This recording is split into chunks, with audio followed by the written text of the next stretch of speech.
the happiness formula for me is happiness equals reality over expectation. Mm-hmm.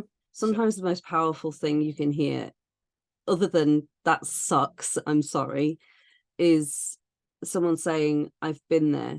I understand. You're not crazy." Activate your energy. welcome to the Activated Authors Podcast, a show where we distill the core principles of what it takes to become a happy, healthy, and productive author, no matter what stage of the journey you're at. I'm your host, Daniel Willcocks. I'm an international best-selling author, as well as an author coach, speaker, and creative entrepreneur. But most importantly, I'm a lifelong student of all things productivity, psychology, and human behaviour. Thank you for joining me for today's episode. Without further ado, let's dive in.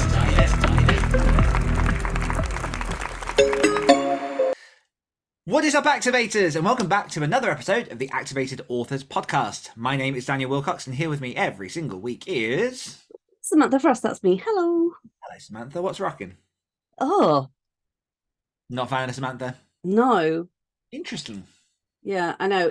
It's one of those things that, like, I feel it should be on things and, like, in a professional capacity be introduced as that, but I hate being called Samantha because that's what I used to get called when I was in trouble.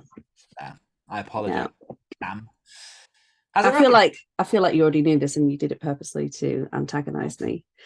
I actually forgot in that moment, so Wow. I know. So I am the forgettable Samantha Frost. I'm all right. A bit tired, but other than that, good. I'm enjoying Flash Fiction February. Yeah. Tell us how it's going Hello. from your side of things. It's good. I don't remember what time is. I'm exhausted. I've made very many things. It's nice to see people getting involved, but I'm currently exhausted. Please don't take my tiredness for lack of enthusiasm. Yeah. I'm just very, very tired. Yeah, it is the 2nd of February as of recording, and we have well over 100 authors involved in writing stories and submitting some stuff. And like, Yeah, it's really cool. yeah, like it's so nice seeing people get involved in this kind of stuff and just unite behind like one central cause. Like, there's just a real buzz in Yeah. like in the Slack community we've got, in the Facebook community. Like, there's a lot of just chatter and people, putting in the time and making it happen. And a few people that, to be honest, I didn't expect to get involved, but I'm very, very thankful to be involved. Some people that I've known for a fair few years have jumped in. And Oh, that's cool. yeah, it's kind of fun to see. And yeah, I mean, a lot of the hard work of the videos and the prompts and stuff is your domain. So enjoy February, Sam. Yeah. Well, I mean, like, I feel what we've done actually really well with this is that we've both fully leaned into our strengths. Yes. Like, you are a whiz at websites and design and like all of that kind of stuff. Whereas if it was up to me to like make the page, not that it would, why would it be? But if it was, it would just be like a picture of a bit of paper that said like, "Wanna join?" Do Yeah. words, right? Do words. Do words in a flash. Ta-da! No, but it's been really nice to kind of work with you on this. It's been lovely. But yes, I am exhausted. I'm exhausted. I've got to stop coming up with ideas. It's dangerous. Yeah. I know it's not going to happen though. No, absolutely not. Long may they live. For me, I think much of the same with Flash Fiction February stuff. That's all going on. I wrapped up the edits of my first novella that I've written in quite a while, which is quite nice. Which yeah, it's I don't know. It's a weird journey of this one because I bought in last week's episode. I might have mentioned that I bought a pre-made cover, and that was kind of the incentive for me to write this story. Like, I was just browsing through pre-made book cover websites. And came across this one, and I was just like, oh, I really like the style and tone and everything else.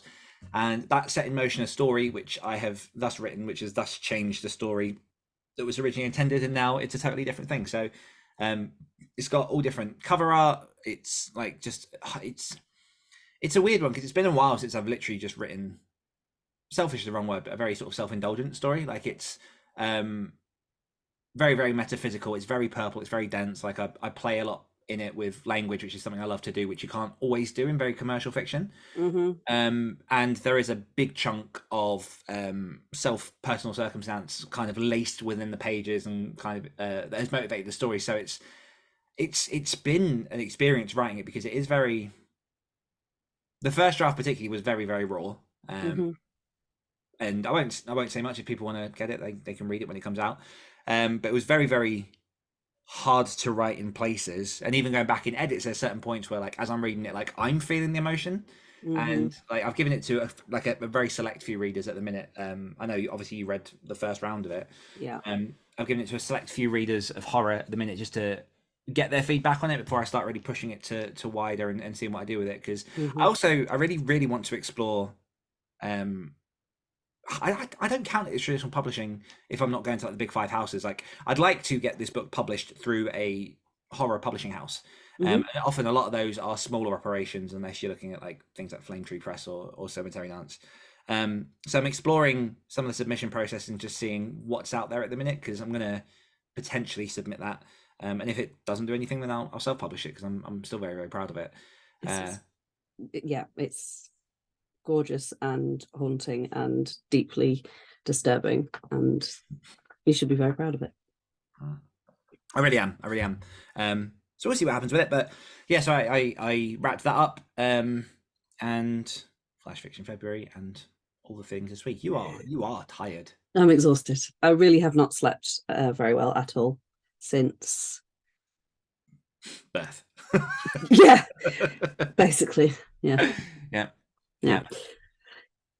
But in particular, since what day it's Thursday today, so probably since like last Thursday, I've had very broken sleep, lots of nightmares and stuff. So yeah, it does suck, and I am tired, but I'm here. Yeah. And what is your key takeaway for this week? My key takeaway is that I'm too tired to remember. Yeah, that's my key takeaway. My key takeaway is that time has gone so fast and also slow. We're on the 2nd of February. I don't know what things are, and I'm very tired. And I'm very proud of myself for like pulling this off, the Hemmerpool Dwarf. Sorry. Yeah, I'm really proud of myself actually for the amount of work that like I've managed to nail in such a short amount of time. I wouldn't recommend doing this all the time, because my god, but it's kind of like in Nano, you know, you burn yourself to get through it as like a challenge, knowing that there's an end line and that this isn't normal, and that it's just like, you know, it's one of those things like you push yourself, and then from that you gain almost like little level ups in areas that you take forward with you. And I feel like for me this has been that kind of experience, and I've really enjoyed it because I like pushing myself, but I have to be careful, otherwise that's all I do, and then I burn out. I think I'm going to sneeze. Oh, exciting. I know. Everyone I'm trying to I mean, you won't hear it. If it happens, I'll mute it so I don't blow my mic out. I feel like you've set it up now. We need to have it. Well, if you want to... Oh no, it's gone. I've said I'm going to sneeze. It's dissipating. Welcome, ladies and gentlemen, to the Activated Authors Podcast, where we talk about writing and if Sam's going to sneeze. Oh yeah. But like you saying about obviously like these sort of periods of let's call it blazing candle burning. Like I do think they're healthy. I think they're part of the process, and I think one of the things I've come to realize over the years is like we believe that productivity is that all the time.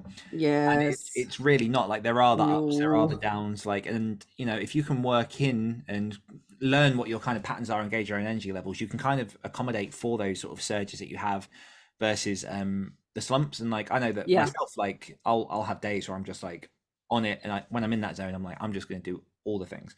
And then on the days that I'm not, like today, to be fair, I've taken it like considerably easier just because yesterday was a very sort of intense focus day. But there is also a lot of science, without getting too deeply into it, about hormonal cycles between male and female DNA and how that can affect things. And obviously, like a lot of the research, a lot of the quote common wisdom that's out there is based on male genetics, because obviously that's, you know, it's always been male scientists previously. So there is, I cannot remember the name of the book. If I can find it, I'll put it in the show notes. But there is a book that came out from a female researcher all about the different hormonal phases of women's biology, and how that can kind of, if you can capitalize on that, it helps you become, or you can be more productive in that way. Nice. yeah, it was really interesting. Like I heard her on a podcast, and like it was just absolutely fascinating. Obviously, from a very male perspective, to kind of go like, oh yeah, all research pretty much has been led by males. So White males, white males, yes, white us. straight males. You mother. Mm-hmm. Yep, me. I am all white straight males. I knew it. I've got a skeleton to pick with you. Uh-oh. You're the monolith. We're gonna have words. Oh yes. My key takeaway, I don't really know, to be honest. Like I think so to set this up for context, I have been made aware of a musician, an artist, if you will, called Ren, Ren. And Luke suggested him to me because I tend to like sort of the goat. That's just the thing. Yeah. I tend to appreciate guitar. I tend to appreciate like songs that tell a narrative or have some kind of meaning to them. Baby, baby. No, not that kind of shit. Oh, no, mate. That's about birth.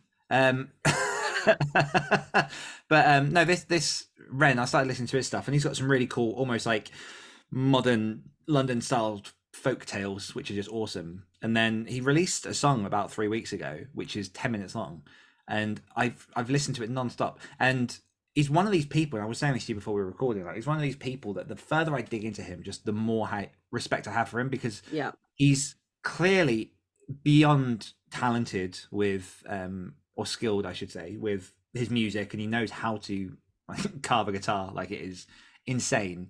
But his songs have narrative structure as well as like poetic genius, on top of the fact that he can use the guitar to help build the story and just experiments and plays. And it's so like he's independent through and through. Like he doesn't have a record label.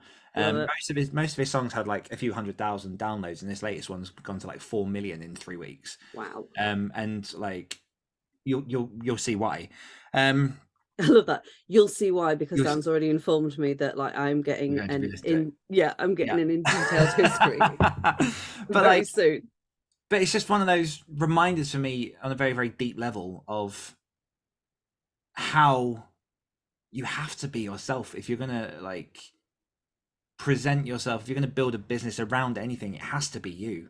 Like it has to come from a core place of who you are and what you can offer, and this sort of, I guess, in the beginning, this very sort of optimistic confidence that people are going to appreciate what it is you have to say. And like, I mean, again, if you don't mind me kind of like bringing this up, but obviously when we first started working together, like one of the very first things that we did was, you know, work out who you were, so that you could create art in a way that syncs with your life circumstances, who you are, the kind of stuff you want to build and do. And this is like a guy who is just a gleaming example of that, mixed with like skill and talent and practice and everything else. And like I've been listening to him nonstop, and then this morning I went off on a run because, like, in all honesty, I've had a very bad sort of mental health week. And I was like, you know, I know that runs do help me, so like running, not the runs, depending what your gastric distress is. But like I went for a run, and then was listening to Stephen Bartlett's, who's the host of the Diary of a CEO. He's got a book, Happy Sexy Millionaire. I was listening to that, and big part of that's talking all about like being true to who you are and accepting like who you are and life and stuff. And I think like it's such a shame that it takes so long to break us out of all that we've been molded, and finally accept like what the real life is. Because like when everything's stripped away, when all of this podcast, when all of like everything is stripped away, like what is it that's left? And what's left is you, and what's left is the people that you love and the people that you've impacted. So how can you know, focus on that rather than like the other superficial shit? So mini bit of a rant I didn't expect to go on, but suffice to say, like, I love it. Yeah, I guess like, you know, honesty, transparency, and really trying to cut through to the core of who you are is huge, and you know, something that we highly encourage all of our activated authors to do. Yeah, because there's so much advice out there that is, this is the one way to do something. This is the only way to do something. If you do this, like, guarantee success. It's just bullshit. Like, there is anytime anyone says do these 3 things and you will get like, it's bullshit, because they either don't go deep enough or they're not taking everything into account. Yeah, unless it's saying something like to breathe in, hold for 1 and breathe out. Yeah. Like, and still there's different breathing techniques, but yeah, for the most part, like 3 steps to success, really. Yeah. 3 steps. Is that it? Cool. That's all you need. Like, Step I one. don't know why they didn't teach you this at school if there's only 3. Oh God. Number So- 7 will amaze you. You'll never guess what this dolphin did. Oh God, that's so weird. My son's homework this week for like computing has been about how to spot and avoid clickbait. I love it. Yeah. And about critical, like it was literally all around critical thinking, and we had to go through like he learned about echo chambers, like social media echo chambers and all those things. It was really this makes me interesting. like beyond happy, because obviously I've got no measure to know if, like, I've said this to people for ages, like this needs to be in schools. Yeah, because I was explaining to sorry, this is a little bit of a tangent. And you know, I'm happy to edit it out if it goes on too long. But I was explaining to him because they go into like, it's, you know, it's easy and comfortable to follow people that like the things you like and do the things that you do. But if you want a true reflection on what's going on in the world, you need to follow different people as well, that, you know, that you can tolerate. Obviously, it's not saying follow a load of people that you like make you feel queasy, but like if you are, for example, extremely left on the spectrum, it would do you well to follow some people that are like moderate to right, that you can respect as a person, because then, you know, the algorithms are just trained to feed you what you like. Yes. So if you only say this thing, you could miss out on so much other stuff that's going on. And that's how a lot of the time, because politicians play these systems against us so that we miss shit. And it was really interesting because he, you know, he was kind of taken through all of this, and he had to fact check an article and understand, like, when he was reading, kind of what was hyperbole and what was factual. And I love it. Yeah, it was really interesting. It's really interesting. Yeah, I mean, so without going too deeply into political discussion, I count myself as somewhat moderately left on certain things. Like, it depends what the topic is, and again, like, without diving all deep into that, because that's not this kind of show. But what I have managed to train YouTube to do in its shorts is to show me very, very right-wing talking points, and discussions and shows. And it's that thing of like, you have to remember that, like, when we're online, everything on the other side feels like some kind of like robot or something that is just wrong. Like, if it's not with you, that it's totally wrong. But you got to remember, these are people, and these people have reasons why they think that thing, and whether or not it is, you know, misinformed, or like, you know, they might be right in some ways because of like how that situation fits into their lives and things. It's fascinating to dive down that rabbit hole and actually look at other things. And I always tell the story of like the fact I lost a friend after uni. Oh, Mein Kampf. Yeah, I posted up a picture of me reading Mein Kampf, and for people who are unaware, Mein Kampf is essentially the book written by Hitler on all his thoughts and things. And the reason I read it, I'm waiting for people to like isolate that part of the podcast. the reason I read it was I was doing a reading challenge, and one of the challenges was like read a banned book.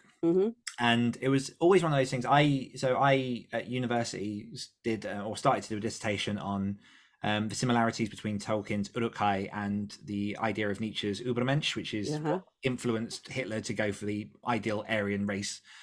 And the reason I read the book was I wanted to know how you can come to that conclusion, how you can like fall down that rabbit hole. And like, you know, it's like, understanding someone doesn't mean you have to agree with them. Absolutely not. And reading through this book, like, I don't agree with it, but there's a narrative, and it grows in increments, and it gets him to where he did like these atrocious things. I've realized I was pointing with my hand in a far off way that looked as if because we couldn't see the, the top of my hand. That was unfortunate. But like, you get the understanding. You don't have to agree with them. Like, it's always incremental rises that, you know, create these vast chasms. And because if it started off as you know, I think that this is the ideal person and we should kill all the Jewish people, there'd be very few people that would get on board with that, rightfully so. But it's the frog in boiling water analogy. You start it off cold, and then you slowly bring the temperature up, and you take people with you. That's it. Terrifying. And I lost a friend because of that, because they commented on the picture and was just like, "That's disgusting. I can't believe you read that shit." And I was like before I'd even have a chance to be like, well, I don't like believe it. Yeah, I Like, didn't read it because I'm like, I this don't agree guy's with got it. some good ideas. Yeah, I think it was either Stephen Fry or Neil deGrasse Tyson talks about deliberately like getting a load of books on things that they disagree with, just to understand, because only in context can you then move Hmm. improve in a way that works for people. Like Yeah. we have to work with people all for our lives, so like it's not always going to be people that you agree with. And hey, as writers as well, like if you want to be able Hell to yes, understand what, like, hell motivates yes. an entire spectrum of people, if you don't just want to be writing a cast of slight variations of you and then like one vaudevillian enemy, Yeah, you you want to should write know a these villain? things. Read Mein Kampf. That's going in a reel. No, but I do think it's true, and I used you as an example with Mars yesterday about the fact that you purposely follow these things so that you can get a more rounded view of where we are as a society. There's a reason why, like, when Brexit happened and Trump got elected, I was shocked both times. Mm-hmm. Yeah. You have to come from a place of understanding. You have to come from a place of empathy before you can in any way ever begin to influence or change is definitely the wrong words, but sort of influence or try to educate people on your perspective. Mm-hmm. And then how they respond to that, anything they do is up to them. Yeah. We've gone quite deep on this intro Yeah. stuff, so let's go into something lighter. I mean, apart from like, yeah, anyhow, weekly wins, so wins from the community. This week we are celebrating the wonderful one and only Jeff Adams. Love a bit of Hey, Jeff. I love Jeff. Jeff's win is just that his upcoming book, Content for Everyone, which is all about accessibility and how you can reach everyone with your content, is moving ahead as planned and is getting ready for a March the 1st release. So don't tie us to that as a release date, because we don't 100% know that at this point, but we do just want to celebrate stuff that people are doing. So well done, Jeff. Nice. Yeah. Oh, that makes me happy. And another small one that I can't say too much about because it's not really a huge public one, but just Faye, if you listen to this, congrats. We fucking love you. Yeah, we do. So we do love you so much. There we go. Well, kind of an unintentional time. What's the topic for this week, Sam? The topic is writing. It's writing, isn't it? Not creating. Correct, yes. My brain always says creating. Yeah, it's writing with chronic illness. So we're going to talk around that because me and Dan both have chronic illnesses. And Dan's is, a lot more.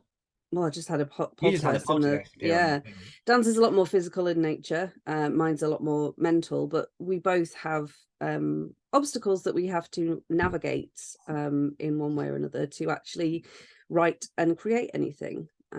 So I thought that this would be a really helpful topic because we are certainly not a vacuum or alone in the fact, everyone has shit, whether it is like all the time or pops up every now and again, whether it's family or health or friends, relationships, whatever it is.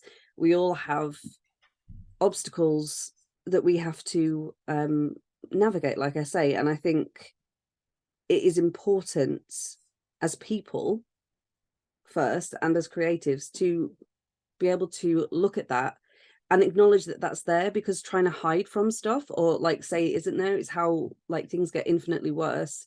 I've had a few breakdowns in my time, and each one of them has come from me trying to act like I'm normal, like that my brain isn't neurodivergent, that I'm not in any way handicapped by how my brain works and my trauma and my mental illness and all that kind of stuff. And it's only been in the last few years since I've started to accept, like really at a fundamental level, that there is nothing wrong with needing different things than other people to live a life that I deem for myself not only worth living but fulfilling and of service to other people. That I've actually started to make real progress, and like being able to know that even on those really horrific dark days, and I still get them, I still get lots of them, I know that, like, for example, there's a support system there for me. I know that I've been there before. Like, it's a horrible hole, but I've been there, and I've left myself like graffiti on the walls and all that kind of stuff to remind me that like it's shit in here, but we do get out. So just it's okay. yeah, so that was a bit of a little bit of a monologue from me there. Colours it in. Yeah, but yeah, no, I think before we dive sort of into what this looks like, practical things that people can do, obviously just a fair warning that some of this might be a bit difficult to hear for certain people who are maybe a bit more sensitive to some of this kind of conversation, like if this is raw, if this kind of like affects you in some way. Just bear in mind that we're going to be fairly open and honest in this conversation, and also I suppose go on. Sorry, I was just going to say, I will, if we dive, especially when it comes to some of the stuff that goes on with me, I will put trigger warnings in the show notes. So if you're listening right now and you're not sure, just pause it and go check the show notes if you haven't seen them yet, just to see kind of what the discussion is about. I might put timestamps on this one as well, just so if people want to listen to certain bits and just because, like you say, it might get a bit deep. All good. And the second thing I think we should do is probably just do I know this is difficult, a very sort of brief overview on what it is that we're each tackling at different points. So would you like to go first? Yeah, sure. So for me, it is, I would say, 95% to do with my mental health, my mental ill health, depending on the day. So I have something called CPTSD, which is like PTSD, but it is complex, which means that the trauma I went through was not from one source. So PTSD in itself, post-traumatic stress disorder, is often attributed to soldiers. And I've had a lot of that in my life. But you've never been in the army, you've never been to war. And it's like, trauma is, number one, trauma isn't decided by our brains. We're not like, that was traumatic. Well, I mean, it absolutely is decided by our brains, but by our subconscious brains, not our conscious brains. So like the smallest things can actually be extremely triggering for people and traumatize them, depending on life circumstances, kind of your core views and values and all that kind of thing. Can I just while it's popped in my head, very, very quickly interrupt you? Very, very sorry. Just a note for people that obviously we're not medical professionals. Oh, God, no. So don't count what is said in this episode as advice. Like, this is our experiences. Yes. But if it relates to you, do seek medical professional help. So, so a lot of the time with PTSD, it is around one specific, like, huge trauma. So, like, for example, it might be like a car crash or the sudden loss of a loved one. But CPTSD is around pervasive and consistent trauma. So for me, for example, it was to do with the fact that I was abused and neglected consistently for years as a child. And then I've had things like assaults and all that kind of thing as I was growing up that have compounded onto that as well. So it's not as simple as kind of going back to that day where that car crash happened or something like that, because it's fundamentally changed my brain. Like, because I was so young, it fundamentally like changed my brain chemistry. So CPTSD, and then I have something called hold on a second, because it's more widely known as BPD, but it's very stigmatized for some reason. BPD stands for borderline personality disorder. It's not a split personality thing, which is what I thought it was when I was diagnosed with it. And I was like, what? I'm pretty sure that I don't have that because of the whole borderline thing. But it's borderline between bipolar and something else, and I can't remember. But it's been kind of rebranded as emotional intensity personality disorder, which I think describes it a lot better. My emotions are always dialed up to like an 11. So I have very strong emotional reactions to kind of anything. And it's very difficult to live with, because what most people might just get a little bit annoyed about and can brush off can literally write off an entire day for me. It also, I think part of the reason it can get a bad rap is that a lot of the time people say people with BPD or EIPD or EID, emotional intensity disorder, is we get labeled as manipulative, because our emotions are so big. What can happen is, for example, if you're upset about something, you are incredibly upset, and until you've learnt to kind of in your brain sit outside of the situation as well as in it, and understand that like feelings aren't facts, and that what you're feeling is your illness and the situation. It's not saying that none of your emotions are valid, it's just because they're so much bigger, there's so much work that goes into it, and it's exhausting, honestly. I mean, you've been witness to it a few times where I'm just like, I just need a second, because I have to just completely like check out physically. Yep. And just go into my brain and be like, right, what happened? Who is the person in me with this situation? Like, do I know them? So for example, like in meetings and things before, like in my head, I'm like, I know Dan.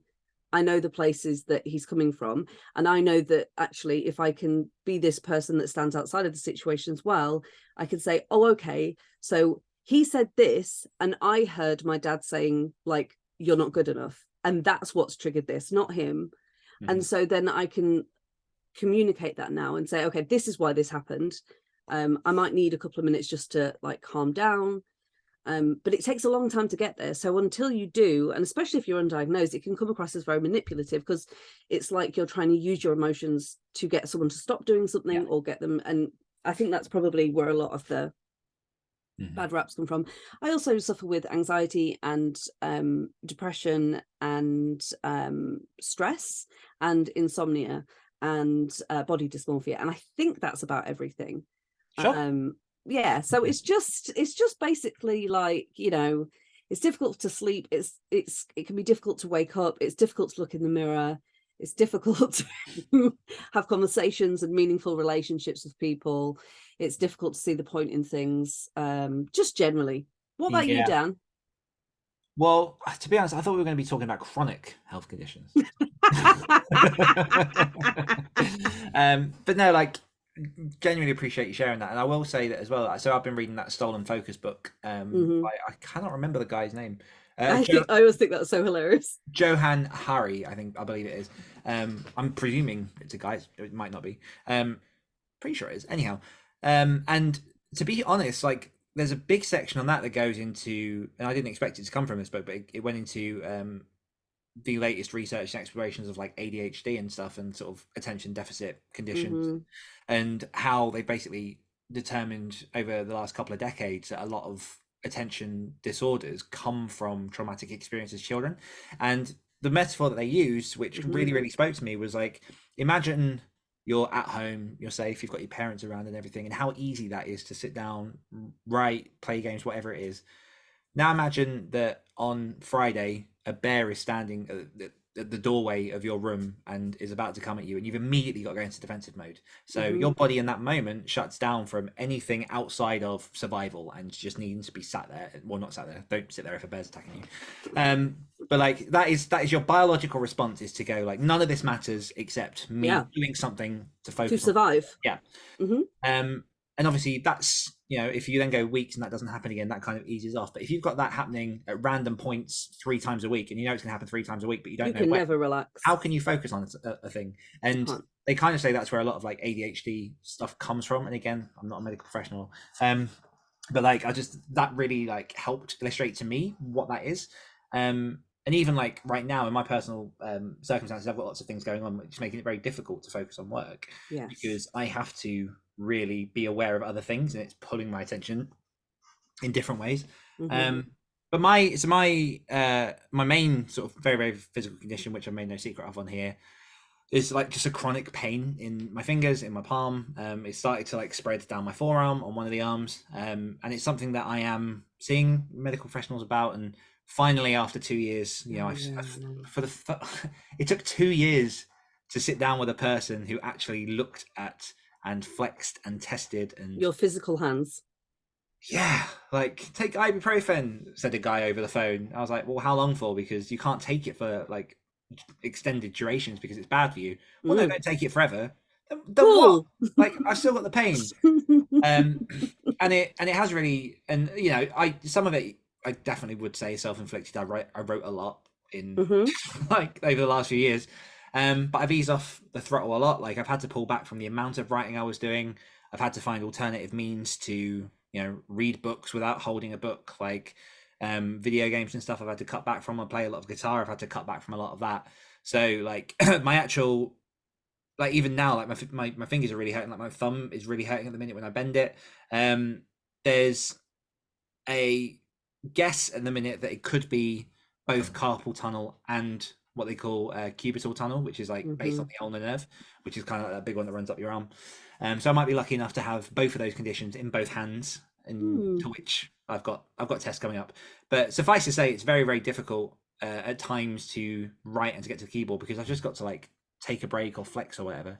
And then the other one is like, I've definitely, you know, been in depression a few times. Like, at the minute, I believe I'm kind of flirting. Definitely, I'm either flirting with or I'm dancing with depression.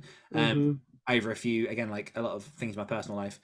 And I'm very, very good at presenting strong, and especially on stuff like this, like I can bring like the Dan that I need to be. But obviously that's kind of why we brought this kind of episode, just to up, because like, again, like, honesty, transparency, like it is where we are. And one of the things that happens to me in depressive episodes is I disassociate, and there have been certain moments in my life, quite a few to be fair, like where big changes have occurred, and they don't even have to be like, you know, physically traumatic or whatever. But for example, when I moved from my childhood town in Essex and moved to a new house where I was 16, I'd just finished school, like miles away from all the friends I'd known, or like the life I'd known. There's a good, I don't know, 2-3 months there where I don't really remember anything. When my first girlfriend broke up with me, I don't remember anything around how she broke up with me, or anything for like 3 weeks around that period. Like, it's obviously some kind of, you know, self-coping mechanism that I have. Yeah, it is. Your brain protecting you. Yeah. And so that's something that, like, you know, you can't run away from. Like, you know, as I say, at the minute, I'm very much kind of in that zone of like leaking in, either fully in, I'm not sure yet, of like dealing with depression, which makes my energy levels lower, which makes getting up in the morning harder, like just makes attention and focus and interest wane. So like, I'm very good over the years of knowing what needs to be done at the core, and then once I meet that minimum, like what happens after then depends on the day. So yeah, that's kind of the base point of where we're beginning from. So I've put a few notes of like things to touch on, where to start. And so I guess, what would be your first bit of advice for someone who is suffering with chronic illness and wanting to write and push forward with their writing career? Okay, I think the first thing that you need to realize is that you absolutely can have a life that is fulfilling and fun and worthwhile and meaningful, and all of the things that, you know, we like to daydream about. All of that is still possible for you. It just might look slightly different. You just might need different things to help with that. But then I would say, like, the first place to start, really, and it sucks that the world is on fire and medical services are very difficult right now, but the first place to start is, if you haven't yet, is to go speak to a medical professional. And, you know, I'm going to speak from a place of mental health and mental illness, because that's, I mean, I'm certainly an expert in my own now. The first place to start is to say, this isn't good. Like, this doesn't feel right. I don't feel like there's much point, because especially with depression, which is very common, people often think it's sadness, and it's not. It's a complete, I mean, obviously there is sadness, there can be sadness in there, but it's not feeling sad all the time. It's feeling numb. And what's the point? And like, you can still, if you are someone that is high functioning, which I would argue you are, I know I am, that means that you can still do things relatively while you're like suffering with depression. You can still, like for me, I can still look after my kid. I can, still make sure that he goes to school and that he's done his homework and all the rest of it. But there is just an underlying void beneath it. Mm-hmm. And that isn't how we should feel. And I don't mean like should in, a shame way. So if you're noticing things like that, if like with anxiety, for example, you can get like tight chest, it affects your digestive system, you get a lot of headaches, it can be sweat, like lots of sweats, muscle tension. I mean, panic attacks are very easy to spot. They can feel like you're dying, and they're like the most kind of dramatic outward examples of anxiety, but it can just be that general unease at all times. If you're starting to feel things like this, the first place really to go is go to speak to your doctor. And I am very aware at the moment in the UK, especially, that it's almost impossible to get a doctor's appointment. I think sometimes it would be easier to win the lottery. So what I would suggest is look at charities. So for example, Mind, which is very well known, is a fantastic charity. Their website is an amazing place. It has so much information on such a variety of mental illnesses, and it helps not just from a place of if you're suffering, but it also helps from a place of someone that you love is suffering. There's a lot of information and how you can be supportive and all the rest of it. It's a wonderful resource. And they have a lot of drop-in centres around the country that have people that can help you there. So if you're like struggling, just have a look. Mind's a great, like I say, a great place to start. Give them a ring and they can help you point you in a right direction, or that kind of thing. Like the therapy that I just had recently is technically NHS, but actually it's not traditional NHS like route. So you normally get kind of between 6 and 12 sessions of therapy. It's usually CBT, which means cognitive behavioral I can't say that word. Therapy. Thank you. Behavioral therapy, which is all about looking at like your habits and your patterns and trying to change things and change the way your brain sees things to kind of, make your life better. And that's great, but it's very surface level. So if you're dealing with like a chronic issue, like, that water's good and food's good and exercise is good and all the rest of it, but you need to go deeper than that. And so for me, I just not long ago finished off 48-week trauma therapy, and 48 weeks is like, it's a year. Yeah. Essentially, like, it is unheard of, and that was with a company called Safeline, and they are UK based, and it was all over Zoom. And I do believe, and that's specifically trauma therapy, and I do believe you can self-refer to them as well. So there are services like this that you can have, and like if you have some money, then you could look at private therapy. It's extremely expensive, but we all have different budgets. So if you're listening to this, and I don't mean like money isn't an object, but say like you've got a really well-paying job, you can get a private therapist or a private counselor, or you can use one of the apps, things like, is it called BetterHelp, I think, which is therapists, they match you with a therapist. It is paid, but it's less expensive. I think it's BetterHelp. There's a few different ones. So they'll match you with a therapist, and you do pay for it, but it is a lot cheaper than kind of a week on week in person. BetterHelp, yeah. Therapist. So there's lots of places to start with getting treatment and getting help. If this is kind of a brand new thing that you're facing, and by brand new, I mean like you're facing it for the first time, not that it hasn't been affecting you, but you've kind of gone, enough is enough. I think that has to be the place you start, is seeking medical help and turning to your support network. If you are fortunate enough to have one, turning to family and friends and being like, I'm not okay, like, this is going on. I don't know why, how, whatever, but I'm going to need some support. I'm going to need some help. Yeah. That's the first place to start. What would you say? Yeah, no, I think everything you said is like pure gold. I think it's one of the things that you have to, because the biggest barrier in getting better in any way is two things really, which is acknowledging that something is wrong, Yeah, and that this is not normal, mm-hmm. And also finding just that little crumb inside you that says that this can get better.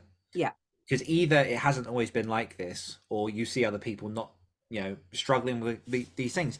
And I'm very much going to generalize here, but like I do know that when it comes to counseling and getting help and all that kind of stuff, like it tends to be men that are really resistant to that kind of thing, because it feels like this sort of, it just feels like weakness to go and sit next to someone. The societal pressure is telling you that you have to be strong all the time. Yeah. And one of the hands down best things I ever did with my life was to go to therapy, or counseling, or whatever it is you want to call it. Like they're essentially synonymous, although I'm pretty sure someone might argue. It's to do with qualifications, but yeah. But like I first went counseling when I was 25 or 26, and there was a lot of like stuff going on. One of the things was like I was a new father. There was a lot of like job pressures and everything else, and just I wasn't like, I know that I'm a very upbeat, bubbly kind of guy, and there was just none of that, and it was just all a bit too much. And I was fortunate enough that where I worked at the time, they offered free sessions. Obviously you had to apply and go through a process, but they gave you sort of like 6 weeks of counseling, and I went along, and my first session I sat opposite this very, very lovely older man. And after like an hour of talking to him and kind of like saying all the things that I thought were the problem, which didn't turn out to be the problem, never is. He kind of sat there and was like, okay, well, we'll see you next week. And I was like, but you're not telling me how to fix it. Yeah. And like, for anyone who wonders what that experience is like they counselors aren't there to tell you what to do. They are there because talking out loud, acknowledging your problems, and having people ask just the right questions is the most powerful thing you can do, because you have to come to these conclusions. You have to discover these things for yourself. And like, to have someone who is independent on your life, on the people in your life, on the circumstances, who has seen what other people go through and kind of knows the breadth of human experience is so, like, infinitely beneficial. And there have been a few times, like, again, like I've made no secret of like the fact it's been quite a rocky couple of years with like circumstances and stuff for myself. Like I've moved a fair few times for reasons. And I did get to the point where like 6 free things weren't enough, so I started paying to see a counselor, and she was absolutely fantastic. Again, like I kind of compare counseling to going to the gym for your mind, because like obviously it's not about physical strength, but if you can't, like, your mind is one of the biggest influences of everything that you do in your life. It is at the pinnacle of everything. Like nothing works without your mind working, really. No, it's the filter you see everything through. So why, and I know why, so like this isn't meant to be a provocative question, but why people don't spend more time trying to learn about how they think, how they work, sort of I hate the word limitations, but kind of like the boundaries of what you are and who you are in your genetic makeup. Like it doesn't make everything easy, but it makes everything easier. So yeah, like acknowledging that something will get better and something is bad. And similarly with my fingers, like there were a good few months where like I was talking to Sasha at the time, and I told her that my fingers started to hurt, but I didn't do anything about it. I just carried on as I pushed through, and now I'm at the point where I've got a chronic condition that, again, like there are fixes to it once we've diagnosed what it is, but like it's not nice. No. So yeah, acknowledging where you are, and kind of, so something I came across at some point in the last few years is what I now kind of call the happiness formula, which I think plays into a lot of this, because happiness in this context isn't joy and bubbles and bounding and skipping gaily and all that kind of stuff. It's not like, for me, happiness isn't an overt feeling. It's a place of contentment. It's a place in which you don't need or want. And obviously that's very, very Zen in its thinking, but like the happiness formula for me is happiness equals reality over expectation. So where unhappiness comes from is when what you wish were true and what you are experiencing don't align. Yes. So you could argue that depression might come from that place in which you're like, well, I like things should be here, like things should be good with the job and with the partner and with this, but you're in a place where things aren't going well. And so that the bigger the gap between those two, the more unhappy arguably become. So trying to realign your expectations and again acknowledge that this is the reality, this is what's going on, and this is again like something that I've been going through the last few weeks with like my personal situation, and also like the amount of work that I can do and the type of work I can do. As I've started to come to terms with some of my limitations and those have started to align, I then bring myself into a place in which I can create action plans and look at like what feasible steps are to keep moving forward, while also acknowledging the fact that like, you know, I can still try to get better, but like, you know, there are these kind of limitations at the minute. So that's quite big for me. It's just, and it's so difficult, especially over like a podcast, I say this, like to express methods to acknowledge it's a problem, because like if you've got like a real problem, you really don't want to admit it, because like everything you know, everything changes in some fashion, for better for worse. Arguably, like it's not going to be of the biggest change depending on the situation. But if you can really like just take a second, stop, breathe, as much as that's useful advice, which kind of brings us into, you know, mindfulness as a practice, how that can help with calming down. And before I kind of go into that, I'll hand the mic back to you. I don't know if there's anything you want to add to. Well, I think like a lot of what you just said is incredibly valid in regards to mental health as well. I mean, I know obviously you were speaking from a place of mental health for a lot of it, but in regards to trauma specifically, you were talking about reality, you know, expectation versus reality. And that's we are told we should have. Yeah. And that's a lot of where trauma comes from as well. Like if you are put in a situation, whether it is, you know, an accident or someone, I'm trying to put this delicately, something happening to you that fundamentally should not happen to anyone, your brain splits in that moment, because basically this shouldn't be happening, but it is happening, and your brain tries to protect you.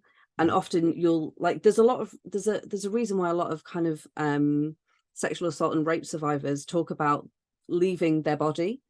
So your brain literally checks out, and then it's trying to, the hard work is then trying to piece that back together, because it's horrific. Because why would you want to? You know, it's, for me, huge portions of my childhood I can't remember, huge years like that are gone, because, you know, I was just dissociated most of the time, because it was just horrific.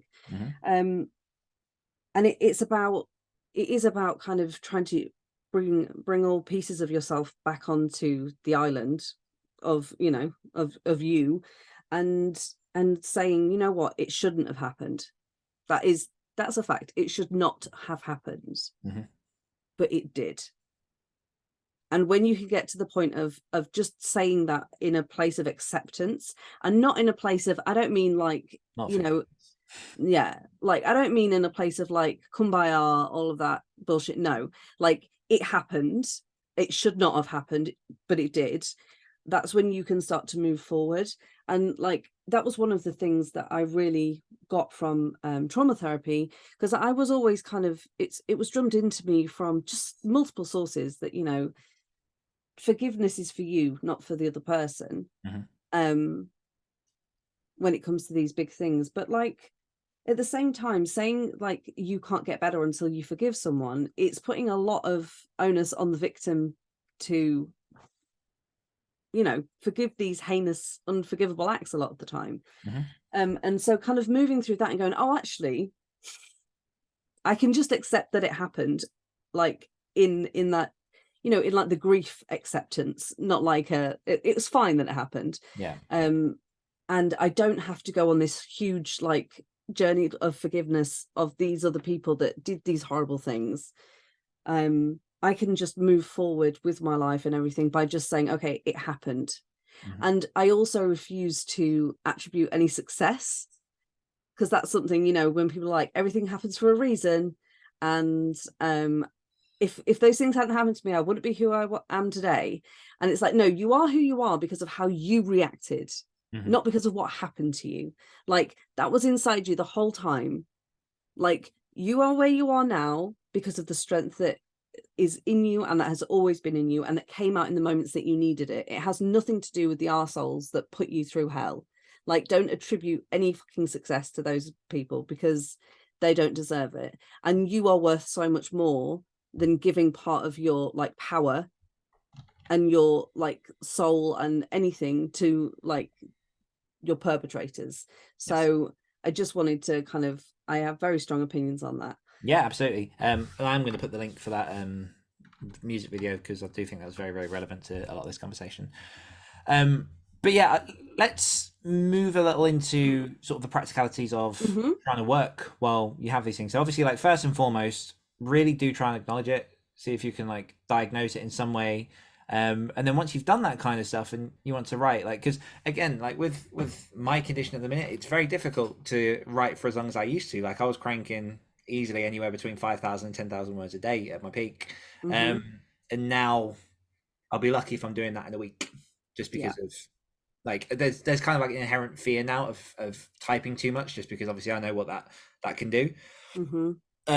And so ways to come around and conquer these problems, especially that if we talk sort of the physical side in a minute, although I think it kind of applies to both, is you have to almost in a way start from zero and begin experimenting with your limitations and what you can and can't do, and just testing different things, testing the waters, trying new methods. And one of the benefits of the current time that we live in is that, you know, there's information everywhere. There are blogs, there are vlogs, there are courses, there are experts, quote, and lots of information out there. So obviously you have to sift through the weeds and find stuff that's going to work for you. But like, I ended up, so I've also got chronic knee conditions. I've got what's it called? Is it chondromalacia patella? No, that's what I have. No, I can't remember if it was the same. What's the big tendon behind your knee? Are you talking about the? Oh, I've got mild patella ACL? tendonitis. Okay. Patella tendonitis, mildly, just from all the parkour and free running that I did. And one of, like, I got to a point when I was sort of, I don't know, like 21, 22, where I was like, I couldn't walk down the stairs without my knees swelling up. Like, they were just filled with fluid all the time from like minor exercises and stuff. And so I stopped for like a year and a half, 2 years, doing pretty much any exercise. And then I came across a running program that I started to basically follow, where like anytime I used to try and run, it was like, okay, let's try and run. Right, let's do 2K with no training. Yeah. And I followed this program, and I still have it on my phone now that I use it every now and then. But like, I followed it. It was very small, incremental things. It was over like a 12-week period, and I ran further than I'd ever run before. I ran more confidently. I ran without pain, and actually, that pain that was there a lot of the time went completely. Friend of mine, podcaster, the mind behind This Is Horror, Michael David Wilson, he had a lot of I can't remember exactly what a lot of the problems was, but he had a lot of health problems that were just holding him back. Like, he was very I cannot remember what it was now. It's really going to annoy me.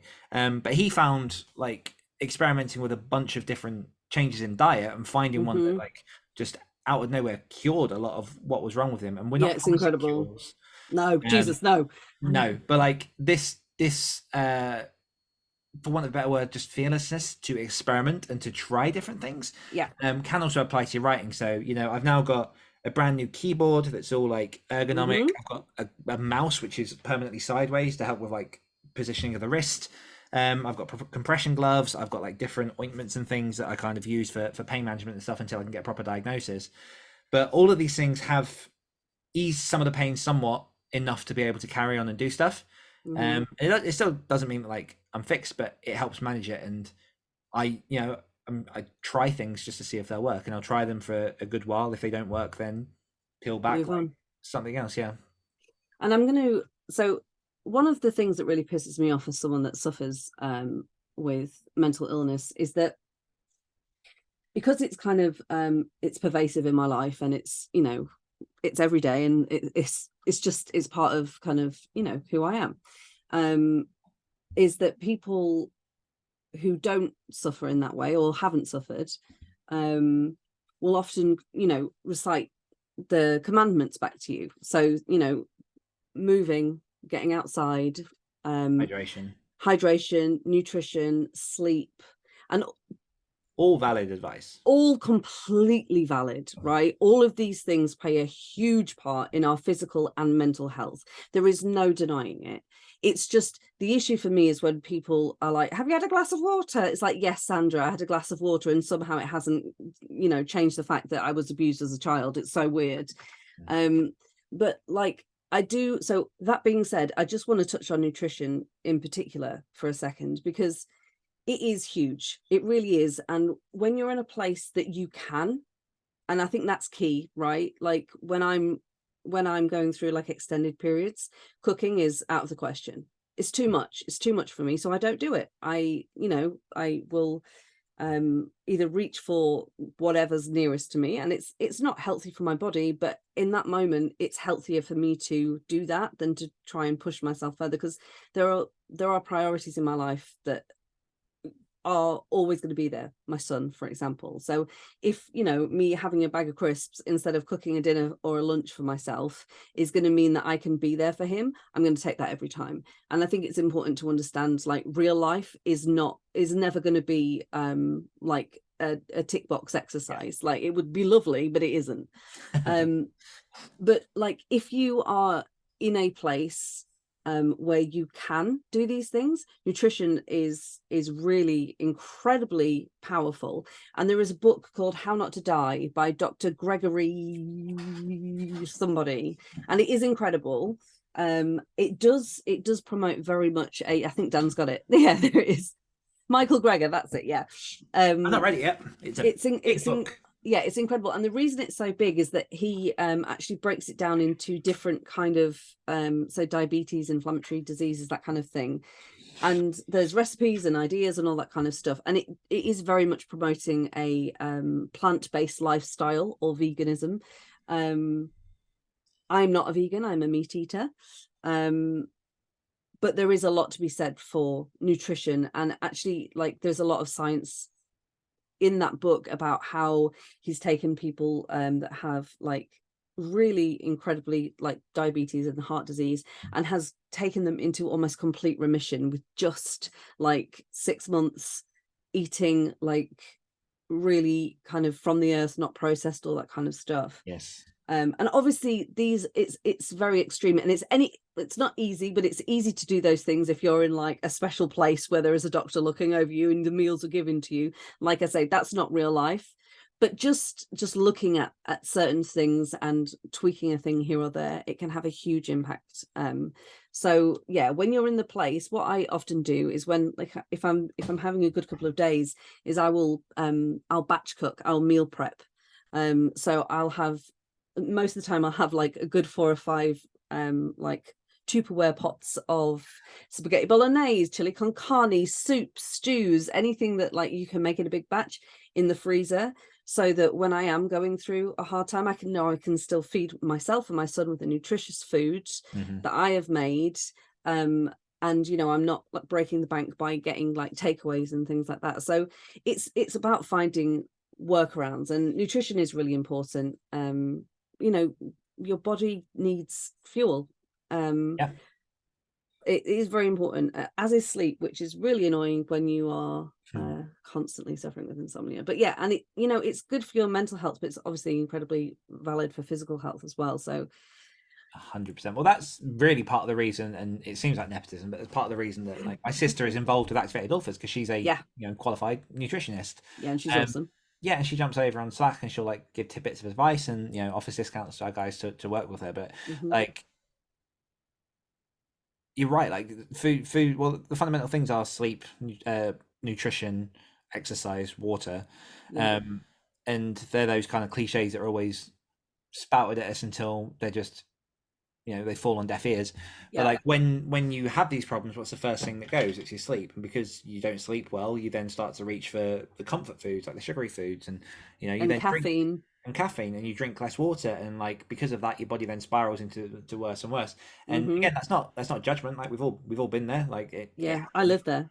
yeah, but like when I'm in like a really low area, I do really try to consciously, and it doesn't always work. Sometimes I'll just slam a pizza in, but like I will have those moments where I'm like, I know that this choice, because it is a choice, it's a hard choice, but this choice could impact how I feel tomorrow.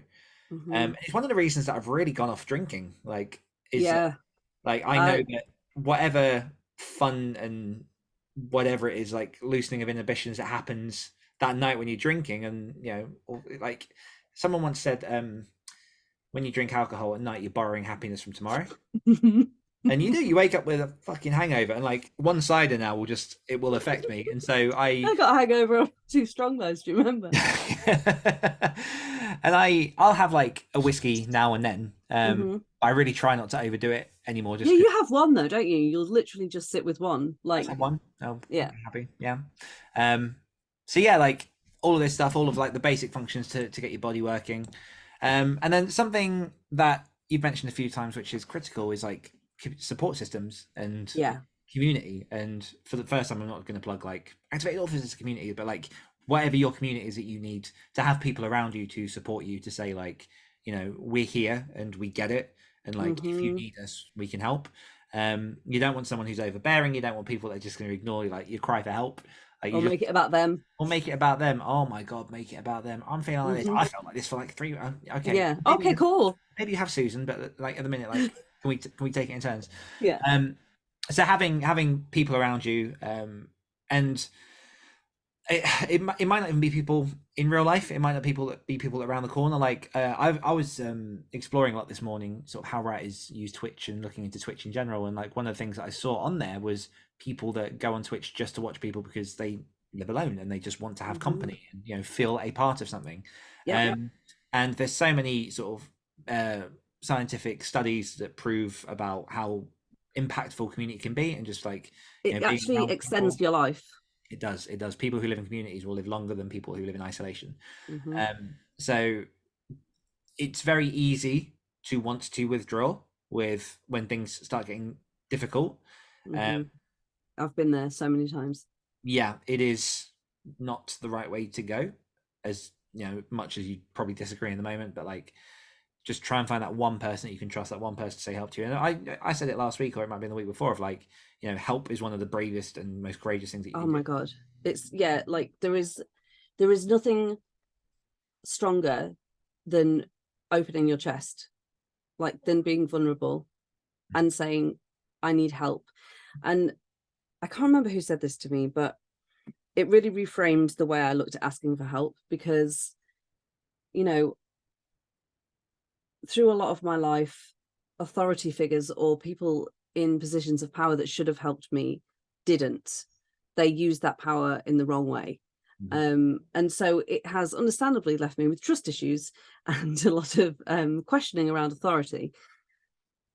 But actually, completely sorry, I just mildly triggered myself, and my train of thought dissipated a second. Hold on. Was talking about reaching for help. Yes, that's it. And so when I feel vulnerable or anything, I shut off, especially from people that like are supposed to help me, because I don't trust that they can. I don't want to be a burden on my friends or my family. All of that kind of pervasive kind of thinking that a lot of us go through when we are in turmoil, whether that's physical, mental, or both. That tape starts playing, and I remember I was in I think it was therapy, either that or speaking to a good friend, I can't remember, but they said to me that, oh Jesus Christ, what happened to your camera? I do not know. That's incredible. You just turned into some kind of like deity. Yeah, I apologize to people that are listening and not what I mean. I apologize to people that are watching. But my camera just went really yellow, really bizarre. But they said to me that if your best friend or your son, daughter, sister, brother, whoever was going through hell, and you found out about it a year later, how would that make you feel? Wouldn't you want to help them? Wouldn't that be like almost an act of service from them to allow you to be there? To like, you know, if you know, if just think about the person that's you are closest to, if they went through something horrific and they never told you and you could never be there for them, and then you found out about it, it wouldn't feel great because you love that person and you want to help them. You want them to be okay. And so, like, actually allowing people to be there for you is an incredible act of service on your part as well. They want to be there for you. It's not a burden. And in fact, like, it's it's a lot harder for them to find out that you've been through this and they weren't there because they don't want you to be alone in this. Mhm. And so actually, instead of going like, oh, I'm going to be a pain, no, like you give them, Option. yeah, And then don't berate someone who hasn't reached out to you sooner. Your camera's in that thing. no, I don't know what is going on. I've no idea. But yeah, like in that moment, if someone's reaching out to you, like just pause. It's not about you. It's not about what's happened before. Like take Yeah. that moment, move forward. Because like the worst thing you can do is be like, why didn't you come to me sooner? I've been there. Like we did that. Just no, just No, you've come to me with a thing. All right. Yeah. Let me Thank you. listen because Yes. you clearly need to talk. Meet them where they're at. Yeah. Yeah. And that's again like something very powerful that counseling teaches you. I do think counseling is kind of like what pushed me towards a lot of like the coaching side of things because Oh, that's like, incredible. it shows you how to like ask the right questions and like Mm-hmm. 'cause most people know the answers, but they're looking for you to give them something that they know not to be true. Yeah. Which is bizarre. So yeah, community support systems, reach out. You know, some like I will add as well. Like sometimes if I'm ever in an episode, sometimes I need the downtime. Mm-hmm. There's a difference between knowing when you need it and when it's becoming a problem. Yeah. And that's where knowing yourself comes into it. Yeah. Kind of, and that takes time. Sorry, but that takes time yeah. as well. Like, yeah, just kindness to yourself. Well, Sorry. no, that was the last point. Like, be kind to yourself. Like, Yeah. I think one of the most challenging things we kind of touched on earlier to get to grips with in life is that life isn't fair and it isn't there for you. Like life is just what happens. Like we are who we are. We go through life. Like yeah, I like I sound like a real cynic, but like I don't believe in destiny. I don't believe any of that. Like we are here, we do the things, life happens, and we choose how we respond to it. And because of that, and because of how we're raised in this very sort of narrow tunnel on what life should be, especially for us as you know, speaking for me and you, like white Western, you know, Anglian people. Yep. Is a very, very different experience to the rest of the world, to like the US, to Russia, to India, to China, to Australia. Like life is different on the whole spectrum, and like there isn't a life should be this. Like life just is what it is. And so once you start to open yourself up to that and realize that okay, like I am in control of how I respond to things and how I move forward. I can seek the help that I need. Like maybe I do have these chronic conditions. It's not my fault, but it's a thing that I have to deal with. And not only that, but I'm not alone because like there are likely hundreds of thousands of other people suffering with things that you're suffering with. Like I'm not the first person in the world to get like whatever is wrong with my fingers. You're not the first person to have CPTSD and EID and all the other things as well. And like there's a weird kind of comfort in that. Because there's people that have not only like, you know, lived through similar experiences, but have lived longer than you, which means that they have coping strategies that they've learnt that they can impart on you. I mean, obviously, like as long as they're healthy. I'm talking about people that have been in treatment and all that kind of thing, and that you might not have thought of. And it's also just sometimes the most powerful thing you can hear, other than that sucks, I'm sorry, is someone saying, I've been there. I understand. You're not crazy. Yeah. And you can find a way. There is a path. There's a way. Yes. I've we'll pop some of the resources and things we've spoken about, BetterHelp, Mind, that kind of stuff. I'll put the link to the music video in the chat as well. I might also put there's another video that goes very, very nicely along with it, and I won't say anything on it, but people can see why. But yeah, I guess that brings us around to the end of this episode. It has been a heavy one, so obviously take time to digest it. If Mhm. we have triggered anything, if you're sort of worried about anything, like reach out to your support network, Mhm. and just know that like we're with you. Yeah, and that you can absolutely write, you can absolutely create. It's just about yeah, it's just about finding, like Dan says, your way to do it, and about finding your own healthy coping mechanisms and strategies. And just very quickly, that's one of the reasons why we kind of haven't gone massively into you can try this and this and this, because it's so individualized, it's so personal, and it's unfortunately and kind of bullshit that you have to find those things for yourself. But yeah, there it is. And just be kind to yourself. You are not on your own. There are so many resources, paths, and ways that you can carry on. There it is. Hokey doke. I'm not going to promote any of our resources because I feel like it's a No. bit of whiplash on Mhm. outside of things, but you know where we are if you want us.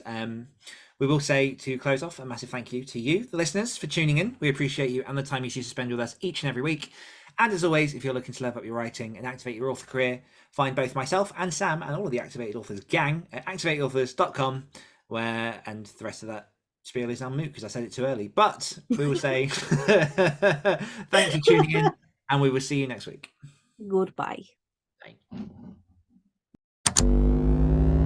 Activate your energy.